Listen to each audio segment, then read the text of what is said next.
bem. Funcionando aí? Esqueci do microfone. Tava falando com a Júlia. Cadê a Júlia? Tava falando com ela ali agora, ali, né? Eu não gosto de ligar o violão na caixa. Né? Não porque não precisa, é que eu acho que eu sou muito escandaloso tocando. Né? E aí eu vou querer tocar forte, aí eu acabo fazendo o negócio ficar muito, né? E aí, por exemplo, o Eliezer toca ali na caixa, você nem percebe que tá ligado na caixa. Se for eu faço uma bagunça. Né? Que nem o microfone, né? Não, que a gente é raiz, né? A gente fala alto, a gente toca forte, mas não deveria ser assim, devia usar a tecnologia ao nosso favor, né? Acabamos se enrolando com ela. Irmãos, vamos abrir nossas Bíblias em Lucas 17.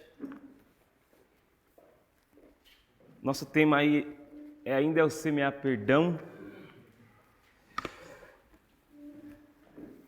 Ainda é o semeando perdão. Lucas 17.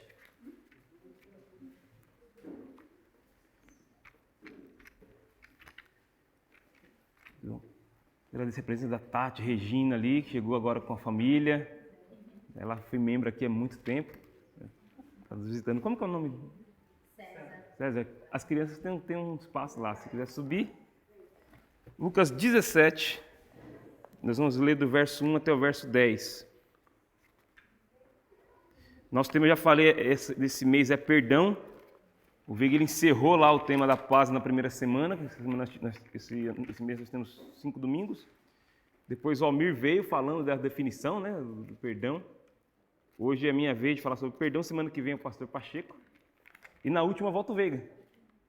Tem trabalho dobrado esse mês aí, o Veiga. Oi? O mês tem 5 domingos, alguém tinha que ter aí o trabalho dobrado. Nós vamos orar e nós vamos começar com o nosso assunto. E o pastor Pacheco, se ele pode orar. Obrigado, Senhor, nosso Deus e nosso Pai,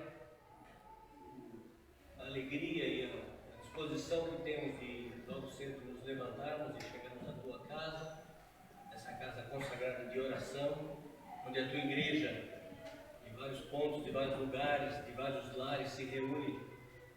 Nós queremos adorar o Senhor, conhecer a grandeza do Senhor, quando cantamos, quando oramos, e agora com a Tua palavra também. Um assunto tão delicado, tão importante, tão menosprezado pelos crentes, que é o perdão. E é tanto oferecer quanto buscar o perdão, quanto viver uma vida limpa na Tua presença, uma vida de consciência perfeita, de coração em ordem. E ajuda-nos, Pai, a recordar que cada vez que pecamos, estamos pecando contra o Senhor. Mesmo que seja uma coisa de um contra outro só, no final é o Senhor que está sendo ofendido. Então ajuda-nos a aprendermos e a sedimentarmos bem em nosso coração, firmarmos bem em nosso coração esse assunto e a necessidade do perdão.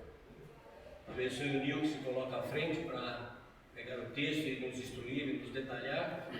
Abençoa ele, que tenha tranquilidade e sabedoria de explicar muito bem, de uma forma bem clara, bem definida.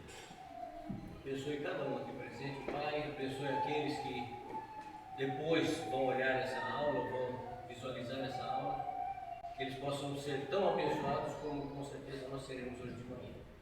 Em nome de Jesus. Amém. Obrigado, pastor. Irmãos, hoje eu não trouxe os slides e percebi que eu tenho ficado olhando para trás, né? Com os slides e a igreja de costas para mim, né? Na minha profissão, né, todo professor tem uma certa resistência de dar as costas para o público. Né? Se enrola. Quando eu estou dando aula, eu geralmente não fico de costas para os meus alunos da escola. Né? Questão de cuidado com eles também, porque você precisa ser ouvido, né? Eu estou de costas, a gente acaba... Então eu não trouxe. A gente está pensando num jeito, pensando em alguma forma de quem está aqui na frente ficar mais confortável com os slides olhando para frente.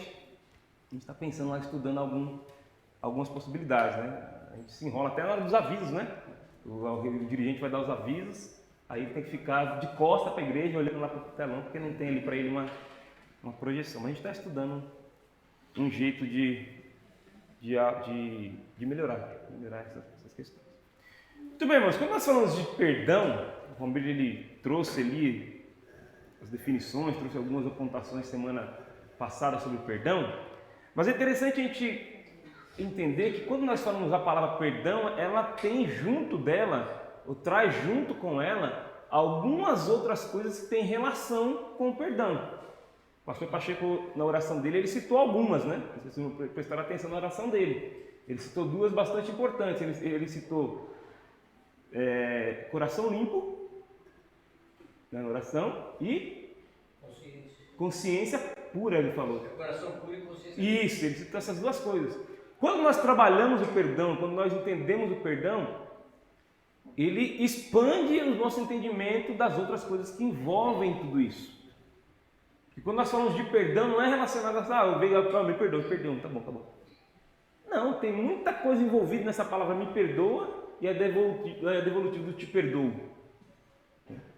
Tem muita coisa envolvida, inclusive lá, coração limpo, a mente sã, tranquila, né? Tem muito a ver com a sua misericórdia, com a sua saúde mental. Às vezes a gente destitui, né, o mental do espiritual, mas o espiritual também atinge nosso mental. Relacionado ao perdão tem nossa saúde física. Você viu já alguém chorando, alguém doente fisicamente, porque tem uma questão a resolver com alguém? Não é? Sim. Então tem muita coisa envolvendo o perdão.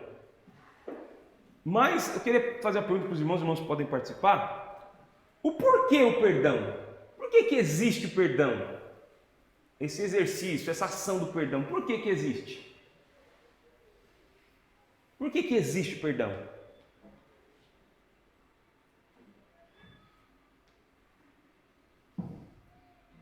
Difícil, né?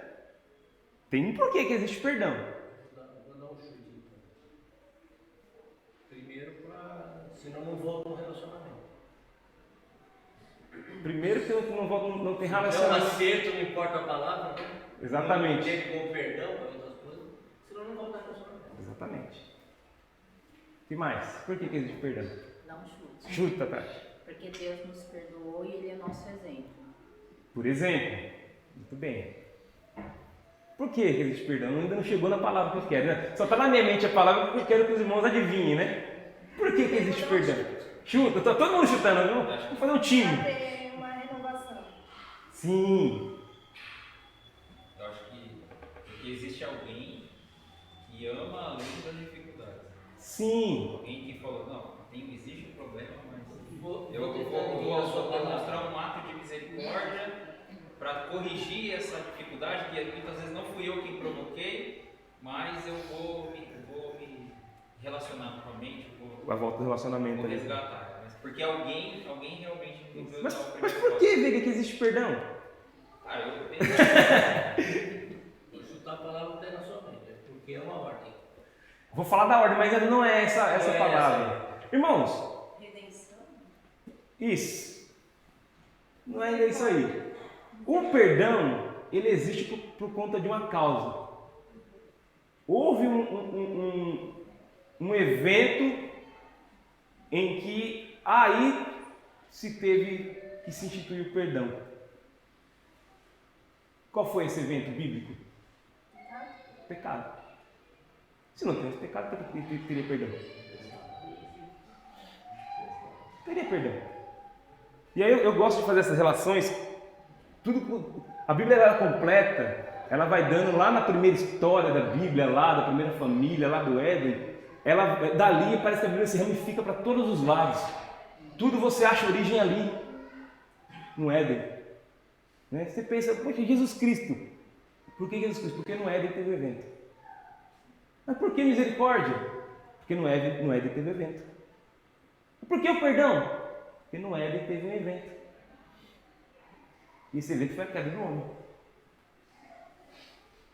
O homem que estava relacionando-se com Deus, de repente, burlou as regras e as condições para esse relacionamento prosseguir eternamente.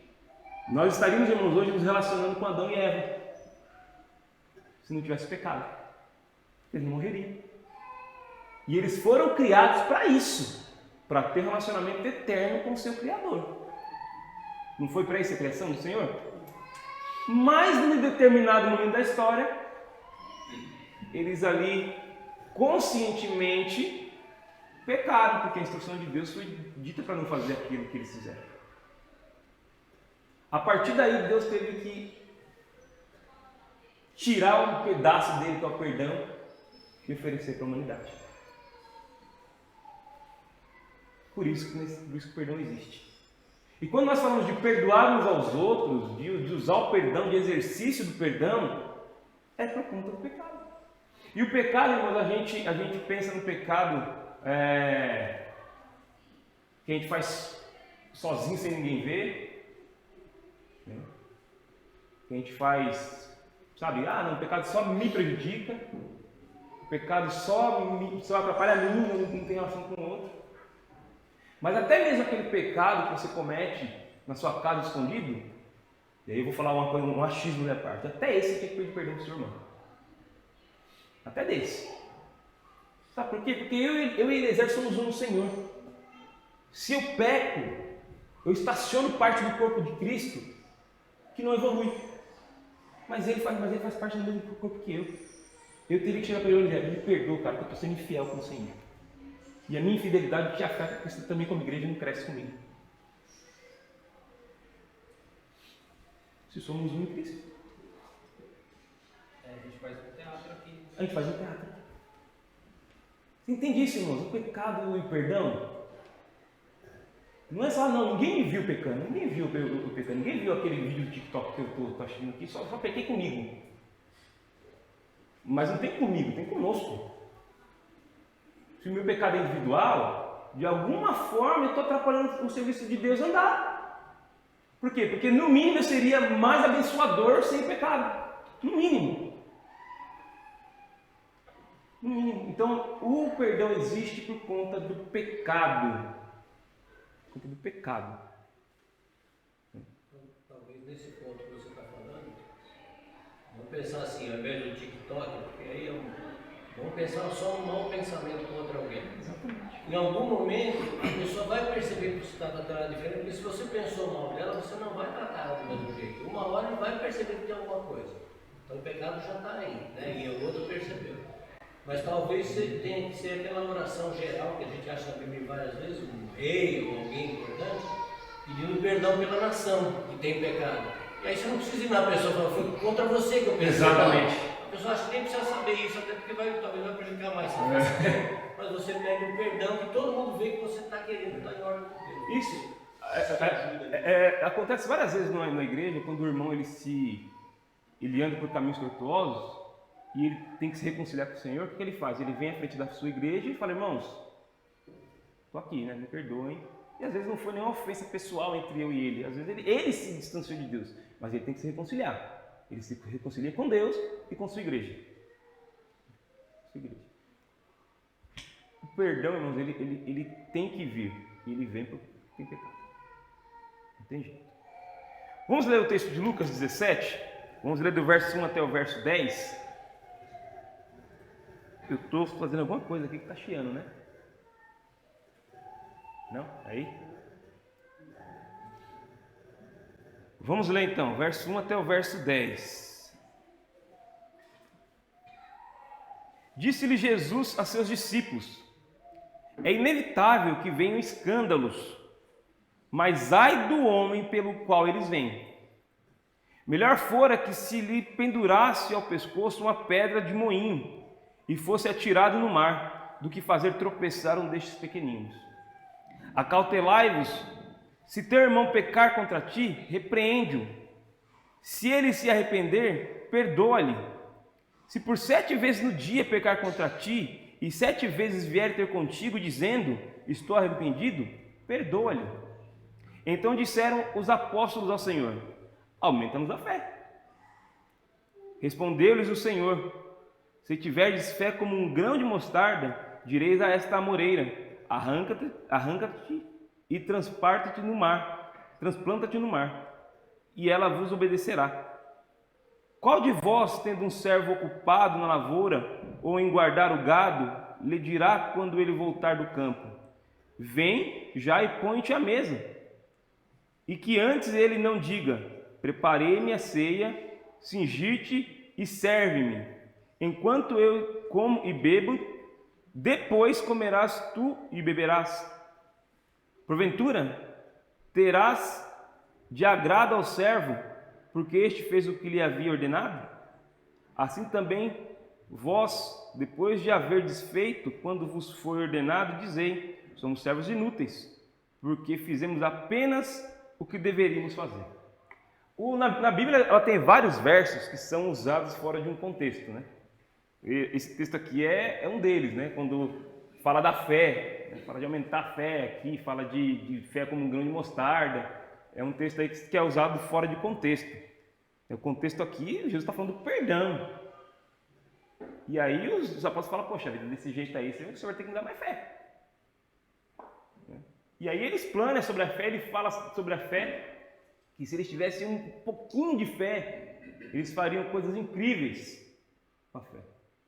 Né? Não está dizendo aqui para você aumentar a quantidade de fé, porque a fé pequena, como um grão de mostarda, pode promover coisas incríveis e fora daquilo que o homem imagina ser possível. Né? Esse é o contexto aqui. Alguns usam bolada esses contextos. Né? Mas muito bem, irmãos, nós vivemos em uma sociedade que é pecaminosa. Isso todos nós sabemos. Dentro dessa sociedade nós somos feridos e somos também feridores, né? Nós ferimos e somos feridos dentro dessa sociedade. Somos por vezes ofensivos, nós mentimos, nós caluniamos. Não estou acusando ninguém, tá? É só uma lista de coisas que a sociedade faz e nós como crentes estamos também sujeitos a participar disso. Não é apontar o dedo nem acusação para ninguém aqui. As palavras aqui que são algumas fortes, né? Nós somos caluniadores, roubamos, nós destruímos reputações, né? Somos incompreensíveis uns com os outros, nós somos impacientes uns com os outros. E isso tudo tem nessa sociedade que nós vivemos e nós como crentes também, irmãos, passamos por isso. Né? Fazemos parte disso. E temos, às vezes, as mesmas atitudes, mesmo sendo crentes, mesmo servindo ao Senhor. Qual de nós aqui nunca foi ofensivo com alguém? É o que eu mais sei fazer. Quantos de nós aqui, nós somos incompreensíveis com algumas situações? Quantos de nós somos impacientes com alguém? Não, tá aquele irmãozinho lá. Quantos de nós? O pessoal que trabalha com música aqui passa muito por impaciência, né? Por impaciência de você mesmo, às vezes você está tocando no grupo, a pessoa que está te acompanhando, você tem que... Mas, poxa vida, acabou com a música. A gente passa por isso, né? O pessoal que trabalha com a música aqui, às vezes passa por isso. Incompreensão, impaciência. Né? Nossa sociedade ela é perturbada pelo pecado. Totalmente perturbada pelo pecado. Como igreja, nós somos, irmãos, carentes desse perdão que vem do Senhor e carentes também de perdoar uns aos outros. E a carência não é que a gente não tenha, né? É que a gente precisa. Não é uma coisa que a gente não tem. A gente fala a pessoa carente, aquela lá que não tem de... Não. Nós já temos tudo isso ao nosso dispor. Mas nós precisamos disso todo o tempo. Tem para usar. Mas isso não nos deixa numa questão de, já que tem para usar, a gente não tem bastante, a gente não precisa disso mais. Não. Nós temos carência do perdão do Senhor. Nós temos carência do perdão de uns para com os outros. E a carência é algo que machuca, que dói, que faz falta de alguma coisa. Então essa carência ela precisa ser suprida. E o suprimento vem do Senhor. E aí, como a Tati falou, se ele fez, nós temos o exemplo dele de fazer também. Porque meu irmão precisa e eu preciso disso do meu irmão. A palavra de Deus nos ensina, irmãos, que a única possibilidade de convivermos em paz é se praticarmos o perdão. A paz do Senhor nós já temos lá. Nós somos reconciliados com Deus. Mas a paz entre os relacionamentos, ela tem que passar por perdão. Ela tem que passar por perdão. se nós somos benignos, compassivos e misericordiosos com aquele que peca contra nós e vem humildemente, arrependido, nos procurar pedindo perdão, qual é a nossa parte? Qual é a nossa parte? Perdoar. Perdoar. A nossa parte é perdoar. E ao contrário. E também quando nós, arrependidos, procuramos humildemente a misericórdia do irmão. Porque nós também passamos por isso. A gente tem que cercar situações de um jeito para não ter desculpa. Tanto o irmão vai vir me pedir perdão por uma questão, tanto eu vou procurá-lo também. O perdão ele tem que vir, ele tem que acontecer, porque nós precisamos, de maneira certeira, tratar aquilo que o pecado traz de malefício nas nossas vidas. Assim como nós somos perdoados, nós devemos perdoar. Exatamente. Se o assunto demorar mais de meia hora, nós dois temos que pedir perdão. Estou chutando meia hora aqui, pode ser 10 minutos. Eu lembro uma vez que eu cheguei aqui na igreja, de manhã, domingo de manhã, eu nem lembro qual foi o assunto. A gente fala do esquecimento, né? Não sei quem foi que pontuou isso, acho que foi o pastor que falou semana passada sobre esquecer, na hora que o Almir estava comentando, que puxou o assunto do esquecer, né? O pecado, né? Você lembra que teve a ofensa, mas às vezes o assunto você nem... Mas você lembra da ofensa, né? Cheguei meio estressado na igreja, atrasado, correndo aqui, né? E aí a Joyce estava ali onde o Marco estava recebendo o pessoal, Joyce. E aí não sei o que ela falou para mim, que eu dei uma atravessada nela, aí ela também não estava muito boa, me deu outra, na porta da igreja.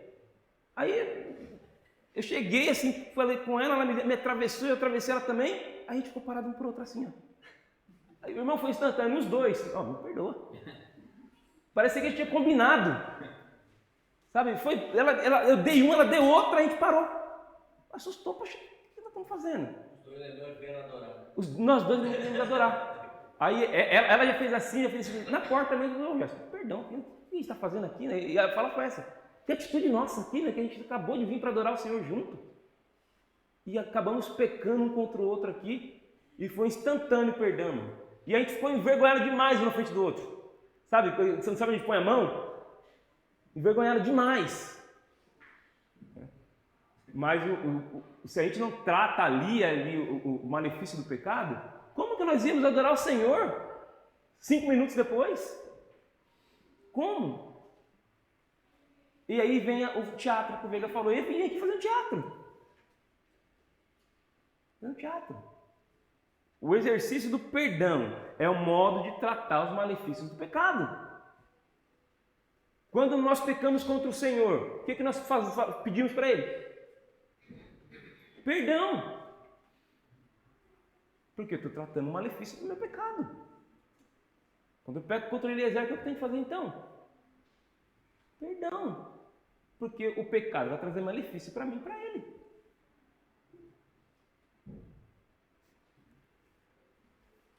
Muito bem. O texto de Lucas ele é interessante, que já no capítulo 15, Jesus ele trata lá uma questão interessante. Quando no capítulo 17 ele fala sobre o irmão, sobre você perdoar o irmão, para você não causar escândalo entre o irmão, lá no capítulo 15 ele já trata dos assuntos lá dos fariseus lá, que com suas atitudes, né, não demonstravam, não contribuíam para aqueles publicanos, para os pecadores, chegarem até a salvação. Né? Nada contribuía com aquilo.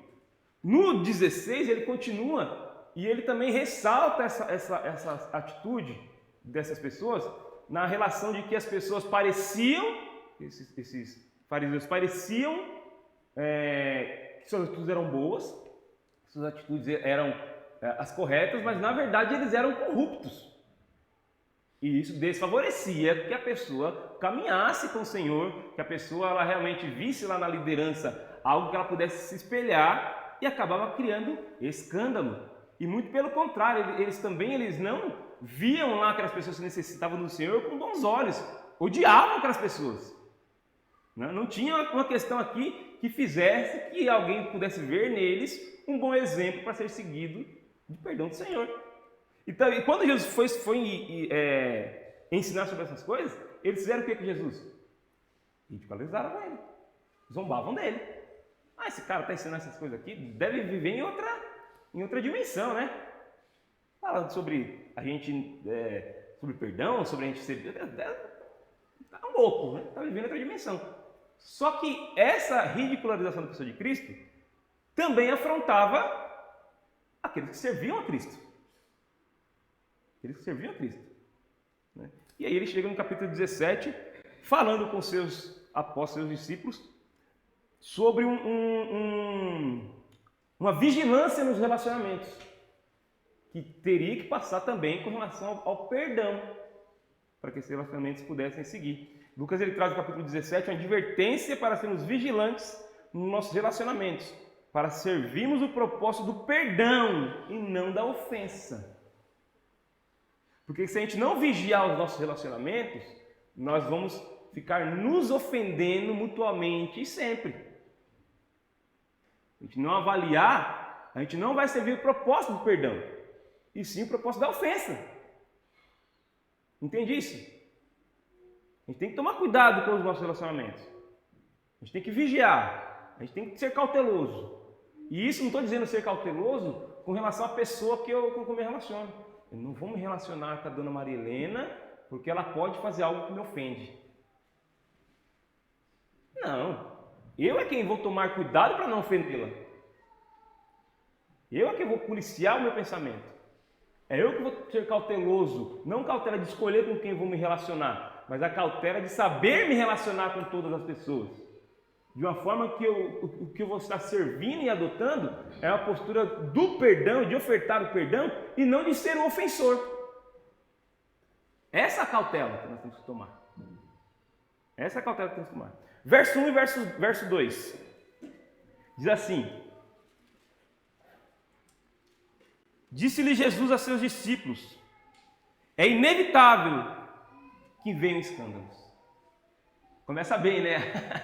a exortação, né? É inevitável que tenha escândalos. Jesus tinha razão aqui?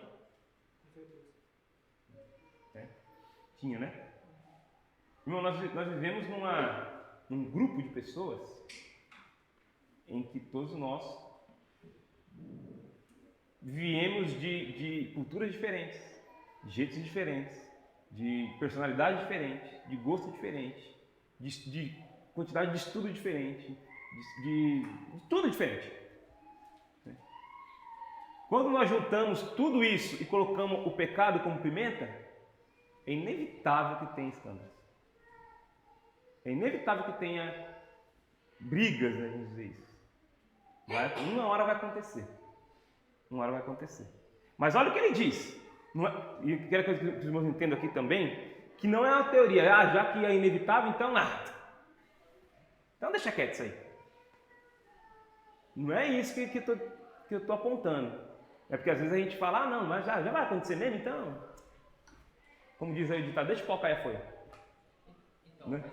mas aí isso daí pode incorrer tanto quem provoca a ofensa e quem se sente ofendido, né?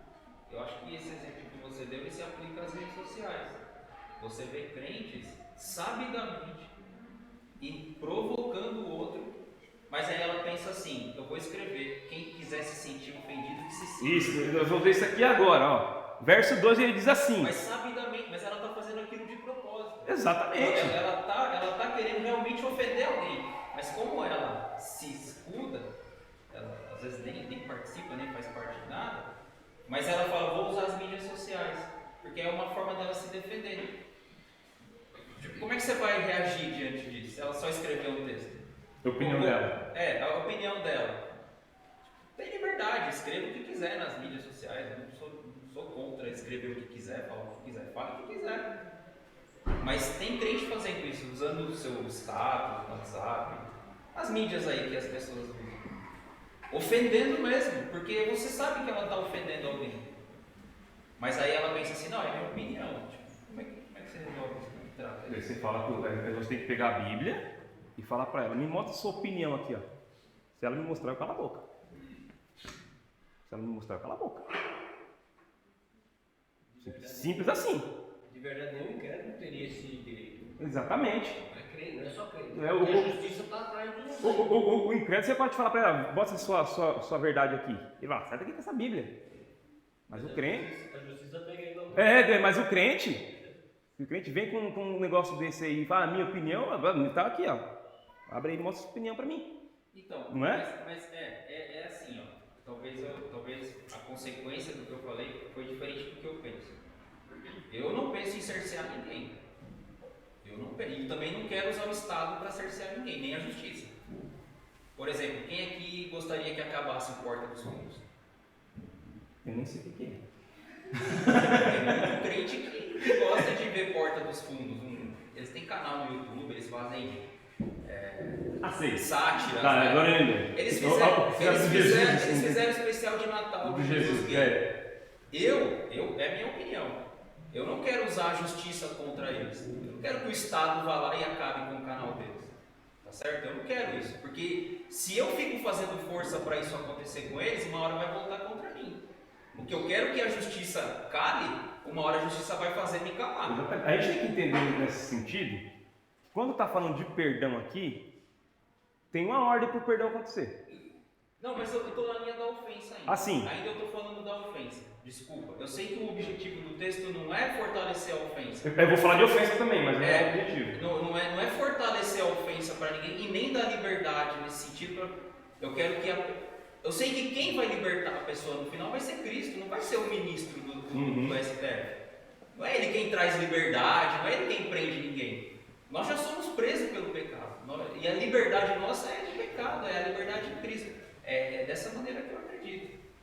Agora, eu não penso que a pessoa tem o direito de ofender alguém. Biblicamente, ela está em pecado. Ela está cometendo um pecado. A questão não é direito, ela está cometendo um pecado contra Deus. Tudo é ofensa contra Deus. Tudo é ofensa contra Deus. Já foi afirmado. Tá certo? Agora, qual é a minha postura como ofendido? Agora sim, eu estou ofendido. O que eu devo fazer? Eu devo procurar a justiça? Eu devo procurar o STF? Segura aí, senão você vai dar o estudo no meu lugar. Não vou. Porque eu vou falar disso aqui daqui a pouco. Segura aí que a gente vai chegar nesse assunto aqui daqui a pouquinho. Faz parte aqui do verso 3 e verso 4. Isso. Mas o que você está falando é interessante, mas quando a gente trata com o incrédulo, alguém que não tem o seu Jesus como Salvador, e a gente vê ofensas, a gente tem que entender que tem que ter um processo primeiro. Primeiro ele tem que ser liberto do seu pecado. E o perdão tem que vir do Senhor. Para isso acontecer. Agora ele na condição de crente, se ele continua ofendendo e fazendo coisas que não deve fazer, a Bíblia dá parâmetro também para a gente agir. Né? Eu anotei uma frase aqui, depois eu vou ler mais para frente. A nossa omissão diante do pecado do irmão é cumplicidade. Se ele vai abandonar o pecado, é entre ele e Deus. Mas a minha omissão é cumplicidade. Não é? Se eu sei do pecado do irmão, se eu sei que ele está andando por caminhos tortuosos, e eu não vou seguir aqui, não vou adiantar o ponto, mas é cumplicidade. Certo? Mas quando eu falei que era a minha opinião, eu não quero me escudar nem ficar me defendendo, porque eu quero aprender de verdade. Sim. O que eu penso é isso. Mas de repente o ensinamento mais adequado, não, veja, olha, cuidado com essa questão. Eu quero entender e aprender. Isso. A questão do incrédulo é realmente essa. Eu não tenho como cobrar do meu amigo meu, que não é um amigo, né? Nosso amigo, eu imagino, eu falei isso na mocidade uma vez, eu imagino que nossos amigos têm que ser aqueles que participam da mesma fé que a gente. Os outros são conhecidos que a gente olha com um olhar para que sejam salvos. Meu amigo é você. Meu amigo o Eliezer tem que ser mais meu amigo, que conheço o Eliezer há 6, 7 meses, do que a pessoa que eu conheço há 20. Porque o Eliezer é meu irmão em Cristo.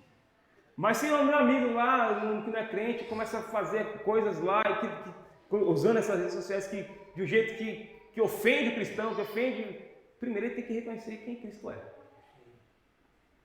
Primeiro tem que reconhecer quem Cristo é. O perdão tem que vir do Senhor primeiro. Vindo o perdão de Cristo, aí sim outras coisas vão ser trabalhadas. Esse verso 3 aqui, o repreende, não serve para o incrédulo. Não serve. E mesmo porque aqui é claro que ele fala do seu irmão. Irmão. O que está acontecendo é que o crente tem entrado na seara que ele não devia ter entrado. Ele entra para discutir política, ele entra Isso. para falar mal do político, ele entra para falar mal do artista. Ele está numa seara errada. Isso, e aí a gente tem que Ele quer lembrar levar do a Bíblia lá. A gente tem que lembrar do texto também, que fala que tem hora para tudo. Tem hora para quê? Para a gente falar e tem hora para a gente calar. Talvez a hora que o negócio está pegando fogo na rede social, com o incrédulo, com o crente, seja a hora de você calar. Porque aí se você começa a falar e você é um crente, aí eu vou te repreender. Porque aí a sua atitude está errada. E naquele Eu lugar. estou contando para ele porque o assunto é dele, não é que ele está fazendo isso, tá, irmãos? Tá? E com toda a liberdade, naquele lugar não é nem para você deixar seu testemunho e sair, porque se você fizer isso é pior. O testemunho você chama a pessoa lá e conversa com ela, o testemunho não é para o público. Eu já contei uma vez que eu estava jogando bola na rua, e lá não tem mais isso na rua, né, hoje em dia. Toda molecada jogando bola, você arrancava a cabeça do dedo no asfalto, não tem mais isso, né? E aí eu estava jogando bola lá com um colega nosso lá, morava lá com a gente, na rua com a gente, e aí eu pedi falta, foi falta, fala, não sei o que. Aí ele falou palavrão, eu fui querer dar uma de crentão perto dele, nunca tinha feito isso. Naquela hora que me favorecia, eu quis dar uma de crente, e ele não era crente. Ele virou para mim, amigo, você não para de jogar, pega seu violãozinho e vai lá tocar na igreja, hein? Eu falei, poxa, devia ter ficado quieto, né? Nunca dei testemunho pro cara, agora quando me favorece eu vou querer falar. Eu podia ter ficado quieto. Podia ter reservado o tempo lá e depois, vem cá, quero te falar do que eu acredito. Acho que aí encaixa aquela seara errada. Irmãos, eu tenho 4 pontos, já falta. Depois eu falo que eu não termino no horário. Faltam aí 20 minutos, né? Vamos lá. Então, irmãos, o verso 2 diz assim, nós já vimos então que o verso fala que vai ser praticamente impossível não haver escândalos entre nós, ofensas entre nós. Mas ele continua, mas ai do homem pelo qual ele vem. Ai do homem que promove escândalo. Ai do homem que promove ofensa. Melhor fora que se pendurasse no pescoço uma pedra de moinho e se atirasse no mar. Você tem sido o promoter de escândalos na igreja? Tem sido agente de desavença na igreja? Ai de você, melhor você amarrar uma pedra no seu pescoço e se jogar no mar. Que a punição vai ser dura para você. É o que está escrito aqui. Né? Quem inflamar o pecado no outro é passivo de severa punição. É inevitável, mas ai de você se você ficar fomentando e inflamando desavença dentro da casa do Senhor, entre os irmãos. Você podia até falar assim, é inevitável, vai acontecer, espero que você não seja o participante. Exatamente. Alguém vai fazer, não seja você. E aqui, irmãos, lembra que tem perdão. Lembra que tem perdão, a gente pode fazer uso do perdão. Em vez de eu ficar fomentando e inflamando o pecado, é muito mais prático, irmãos, me perdoa. Por quê? Porque senão você é punido pelo Senhor. E eu quero ter relacionamento com você. Ai daquele que fica inflamando contendas e escândalos no meio dos santos. Ai daquele. A NVT traduziu isso como levar pessoas a cair no pecado. Levar as pessoas a cair no pecado. No verso 2, ele fala ali no finalzinho, que foi tirado do mar, do que fazer tropeçar estes pequeninos. E quando ele fala de pequeninos, está falando de crianças, a parte da Bíblia fala das crianças, mas fala daqueles que são vulneráveis. O pequenino é o vulnerável. Eu sei, por exemplo, que a Júlia tem a vulnerabilidade no assunto, o que eu vou lá? Eu vou inflamar o pecado dela, naquilo que ela é vulnerável. Ai de mim! Ai de mim! Vamos supor aqui, não é isso, é um exemplo. O Marco tem problema com palavrão. Você leva ele no estádio. Leva ele no estádio. Ou então manda uns vídeos para ele de umas piadas sujas com palavrão. Eu estou inflamando o pecado no coração dele. Tem problema de perdão, o que eu faço? Provoco. Estou inflamando o pecado. Devemos, em meio dos nossos relacionamentos, irmãos, prevenir para que não causemos escândalos, pois o pecado está ao nosso redor. Está ao nosso redor, nos nossos negócios, não é? No nosso redor. nas nossas relações profissionais, no meio em que eu trabalho, né? Está me cercando o tempo todo. Eu trabalho numa escola. Está no trânsito. Não é? O pecado está no trânsito, então a gente tem que cuidar. Está nos esportes. Quer ver se alguém é crente e me leva para jogar bola. Né? Lá a gente se... Né? Ninguém, inclusive na igreja. Inclusive na igreja.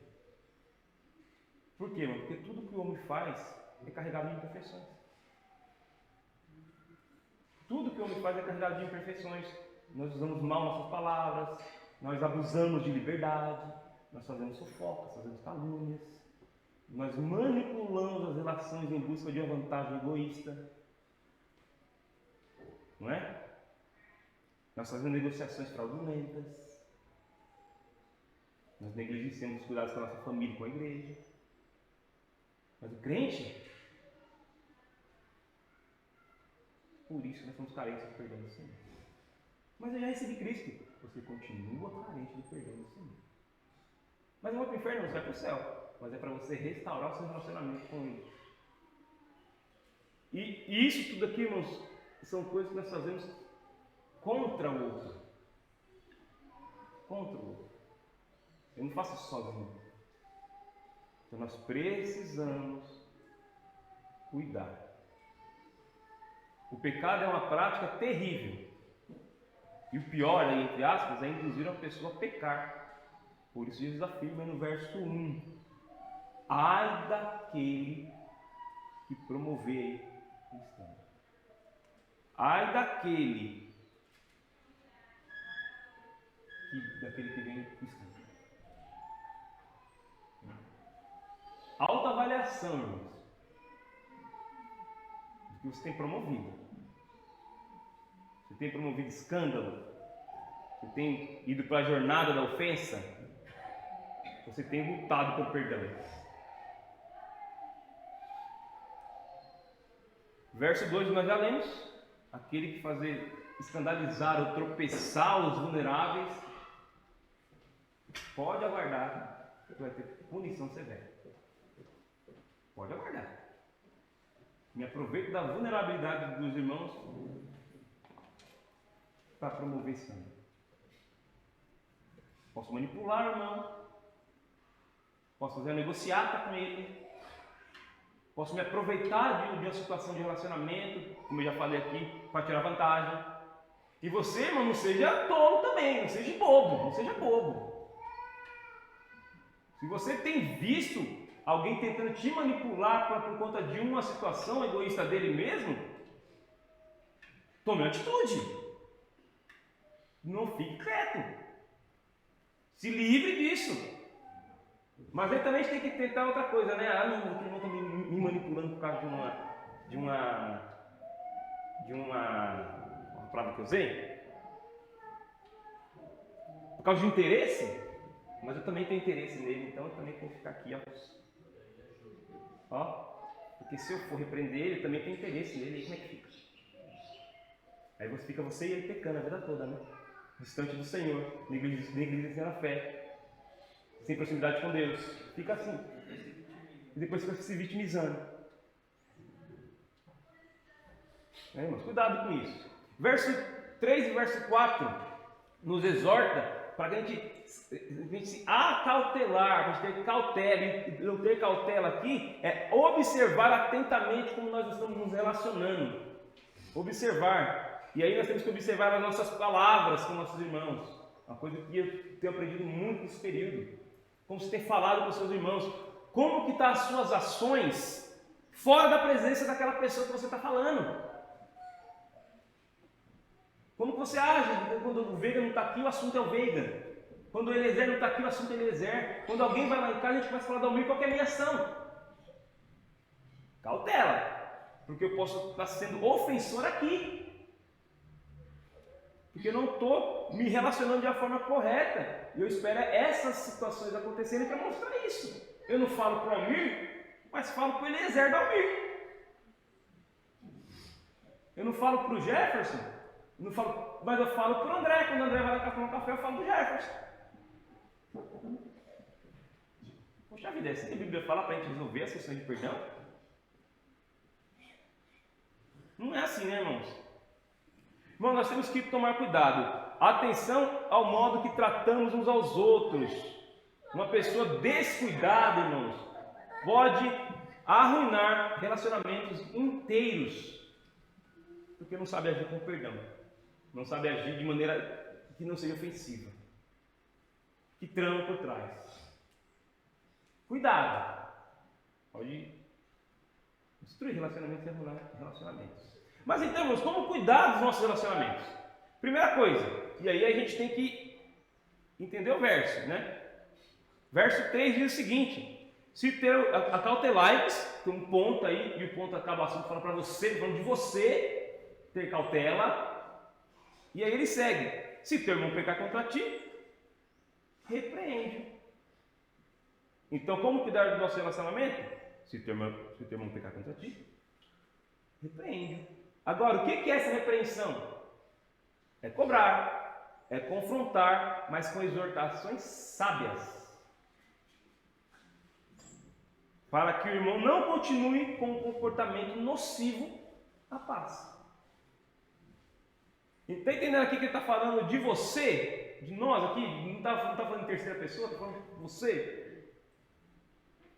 Então tem muito também na igreja, nos lugares que a gente anda como sociedade, em que a frase é: ah não, ele que fez algo contra mim, deixa, eu estou aqui, estou no meu lugar. Não é assim que a Bíblia fala para você agir. Fala: se o teu irmão pecar contra ti, você vai lá e repreende.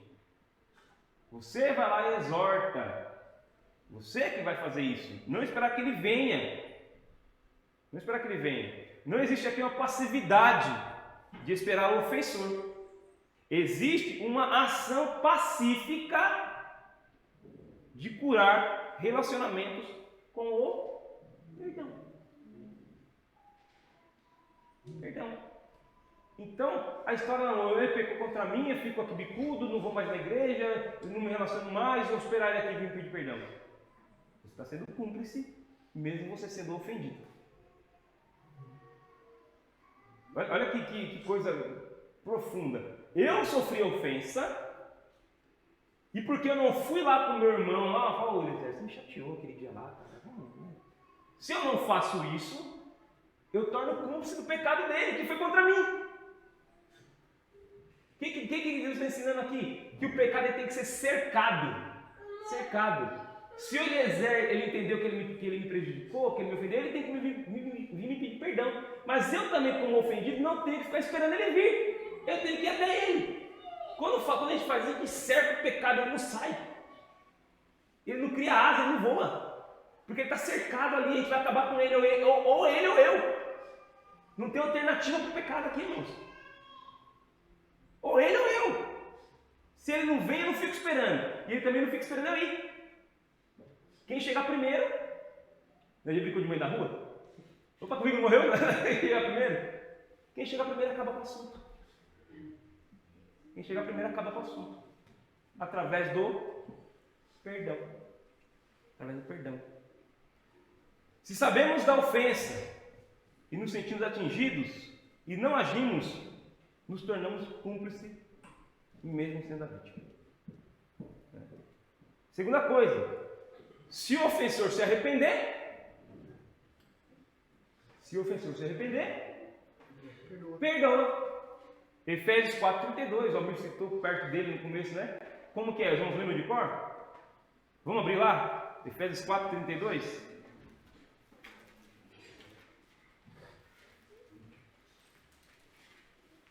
Deixa marcado esse texto aí de Lucas.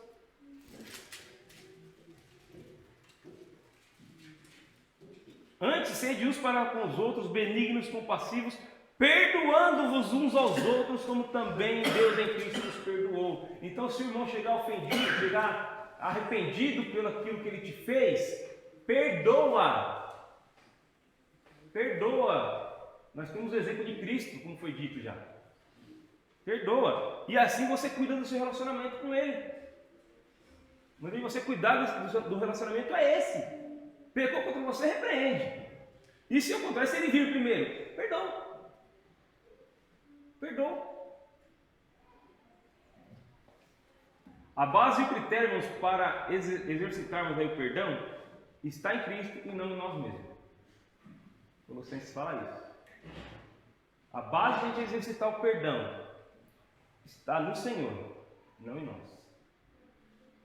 As práticas lá, como que tem que ser feito, por que tem que ser feito, tudo tem base em Deus. Tudo tem base em Cristo. Se ofendidos ou ofensores, nós devemos ir em busca da reconciliação através do perdão. Jesus rejeita a passividade. Verso 4. Se por 7 vezes no dia pecar contra ti, e 7 vezes vier ter contigo, dizendo, estou arrependido, perdoa.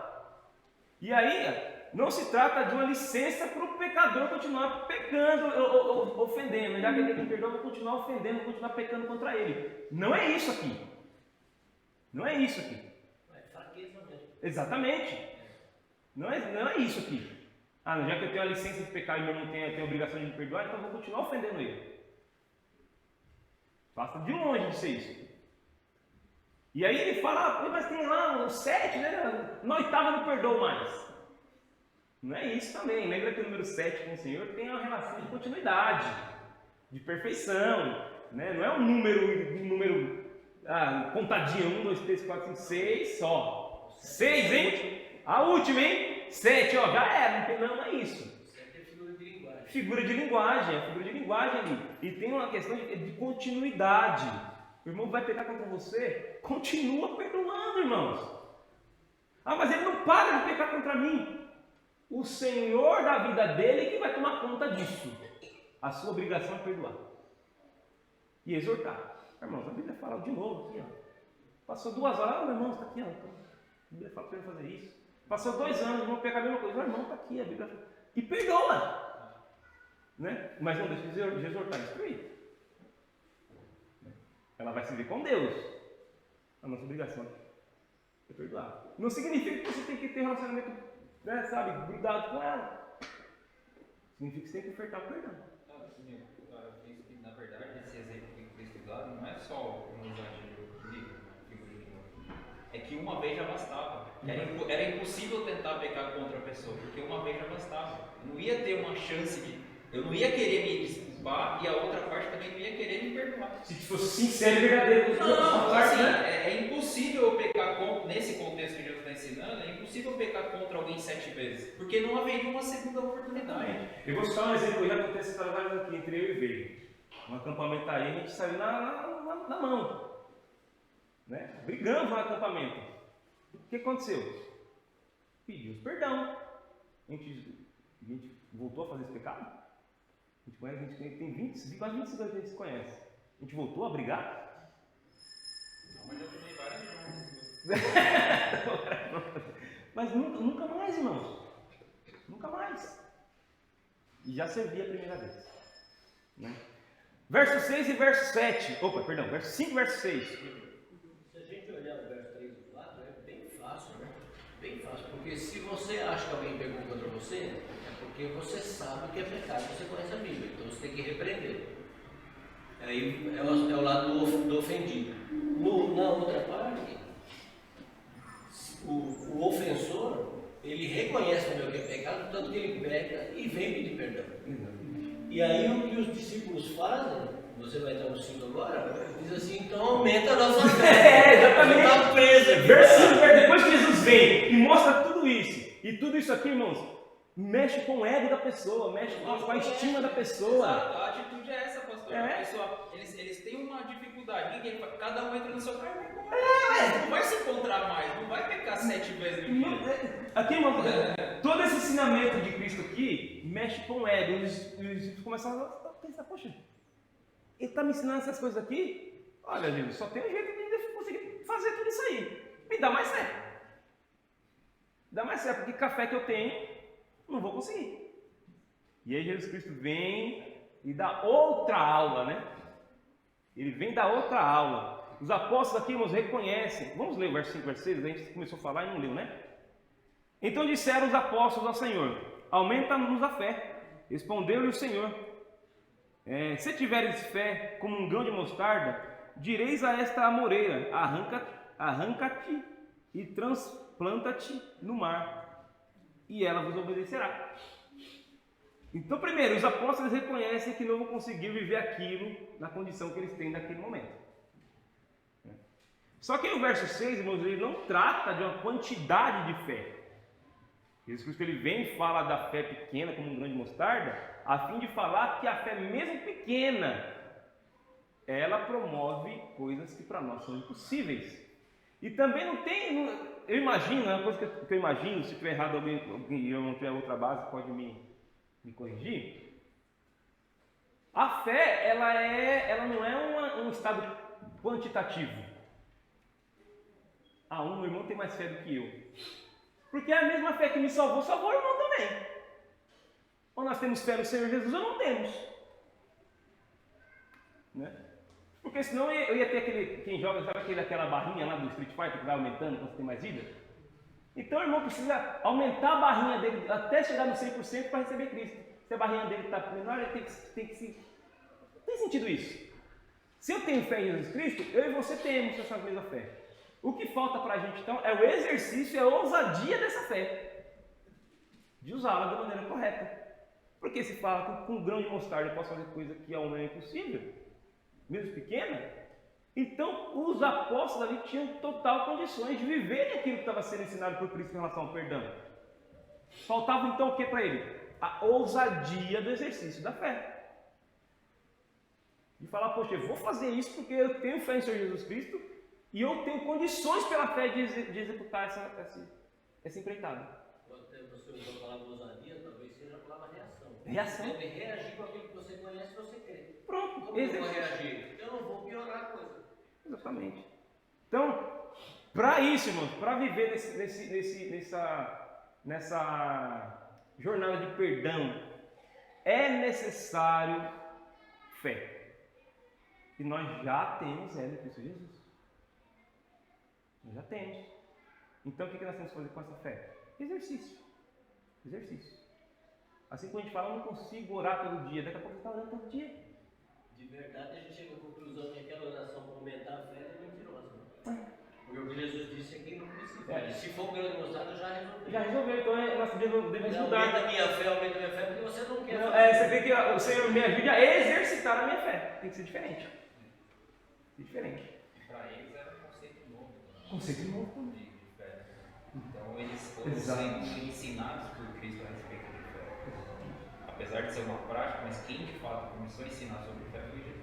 E eles estavam lá junto com eles, experimentando essa novidade. Muito bem, irmãos. Os sacerdotes, os fariseus, eles ensinavam as práticas da lei. A viver a lei, né? As práticas. Mas a questão de fé É com Cristo. começa a melhorar o conceito. Então, pra gente é melhor a nossa fé, mas pra eles é assim, pode se aumentar. Cristo foi a expressão da fé deles ali, que eles estavam realmente vendo ali, tudo aquilo que era ensinado pelos fariseus ali, da lei, eles estavam vendo agora a expressão da fé na frente deles. E fé, que o autor de Hebreus ensina, é aquilo que a gente não vê. E eles viram Deus no Antigo Testamento, eles viam Deus, eles viam as manifestações de Deus o tempo todo, estavam com Cristo, né, que era o Deus. Não precisava ter fé em Jesus, estava diante deles. Então aí o conceito deles ainda que ainda estava sendo melhorado. E Cristo vem e dá uma aula aqui, né? Sobre isso. É interessante do porquê que Jesus mostra sobre fé para eles, porque mais para frente eles realmente precisariam daquilo, porque eles foram perseguidos, foram mortos, foram pendurados em estacas com tocha viva, então eles precisariam de fé, aquele testemunho de fé de Jesus. Vai continuar. Exatamente. E Jesus vem e mostra. Nós temos a fé do Senhor Jesus já conosco. Né? É o que você falou, faz todo sentido, porque a gente não precisa de mais fé. Basta ter a mesma fé que eles tiveram no primeiro século para suportar essas coisas depois de Cristo. E essa fé ainda prosseguir até hoje. É a mesma. É a mesma. É a mesma fé. Irmãos, versos 7 até 10 fala também de outra coisa. Para vermos essa questão do perdão, para pedirmos perdão e para ofertarmos perdão, é necessária a fé. E o exercício da fé, porque nós já temos a fé em nós. Mas além disso, nós devemos obedecer a Deus, porque obedecer é um dever e não um serviço. Já pensaram nisso? Que obedecer é um dever e não um serviço? E aí ele traz aí uma parábola aí do servo, né? No verso 7 até o verso 10, que diz assim: qual de vós, tendo um servo ocupado na lavoura ou em guardar o gado, lhe dirá quando ele voltar do campo: vem, já põe-te à mesa? E que antes não lhe diga: prepara-me a ceia, cinge-te e serve-me, enquanto eu como e bebo, depois comerás tu e beberás. Então o que o Senhor fala? Primeiro, olha, minha esposa está me dando aqui, ó, mas não é culpa minha, tá, Jéssica? Aqui é pessoal. Primeiro, o servo, ele atende os interesses do seu senhor. Depois os dele. Trocando em miúdos aqui a parábola. Então nós temos que entender o seguinte: no verso Jesus provoca a consciência da obediência e não o desânimo no empenho do perdão. Então qual que é a obediência? A obediência é perdoar. Não é? Obediência é perdoar. Isso deve ser praticado, irmãos, mesmo em meio a situações emocionais desfavoráveis, pois trata-se de um dever. Então, se eu estou emocionalmente desfavorável, é do meu interesse não perdoar. Ninguém deve ser louvado por ser perdoador. Exatamente, o final fala: o servo só fez aquilo que o Senhor está mandando. E aí no final, servo inútil, porque só faz o que é mandado. Não é? O texto encerra assim. Mas a obediência qual que é? Mesmo em meio à minha situação emocional desfavorável naquele momento, por conta daquela situação, ainda assim eu tenho que perdoar. Por quê? Porque é dever. É dever. Você pode sair, semana passada ele já falou, você pode ficar chateado, que talvez a sua raiva, a sua chateação não vai passar naquele momento. Depois você vai, se acalma com o Senhor mas você tem que ofertar o perdão. Tem que ofertar o perdão. É um dever, não um serviço. É um serviço, os meninos vêm aqui, montam todo isso aqui, 1 hora antes do culto, eles montam. Um dia eles podem falar: olha pastor, a gente vai parar com esse serviço, está desgastante, a gente vai fazer outras coisas. Eles podem fazer isso? Podem. É um serviço. Eu vou adorar a Deus em outra situação. Agora, parâmetros de ordem do Senhor é dever. E perdão é ordem do Senhor. Ordem do Senhor. O crente não tem direitos maiores do que o do Senhor. Os direitos do Senhor devem ser atendidos antes dos nossos, e é do seu interesse o exercício do perdão. Para a gente terminar, irmãos, primeiro a gente tem que lembrar: devemos ser cautelosos com os relacionamentos, a fim de não fomentar escândalos. Você tem que ser aquela pessoa que não vai sair da sua boca ofensa, que você não vai botar fogo em escândalo dentro da casa do Senhor, na comunhão dos santos. Você tem que ser essa pessoa. Sabe o isqueirinho, a pessoa que gosta da bagunça? Não deve ser. O pastor também está falando assim agora: pastor, cobra deles depois aí. Olha eu fomentando o escândalo, né? Desculpa. Devemos exercitar o perdão de forma ilimitada. Não tem limites. O perdão é a terceira vez que ele está pedindo perdão. Se for 300 vezes, você vai ofertar ilimitadamente perdão para ele. Mas e ele? Ele é com Deus, ele vai se ver com Deus com as atitudes dele. A sua atitude é de ofertar o perdão.